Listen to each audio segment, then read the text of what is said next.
اللہ سبحانہ و تعالی معاف فرمائے، دیوس آدمی تو اپنی شادی والے دن ہی پہچانا جاتا ہے جب وہ ساری دنیا کے سامنے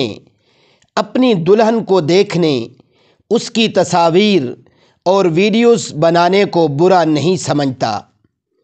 اور پھر کیمرہ مین کے آگے ماڈلنگ کروا کر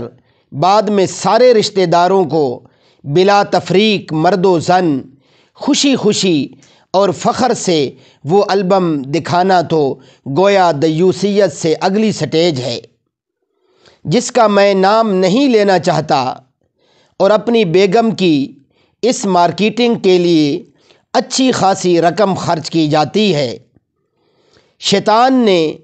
کتنا بے وقوف اور بے غیرت بنا دیا ہے ہمارے مردوں کو، پھر کہتے ہیں کہ ہماری عورتیں خراب ہیں۔ اللہ رب العزت میرے محترم سامعین ہم سب کو عقل سلیم عطا فرمائے اور شریعت کو اپنانے کی توفیق عطا فرمائے۔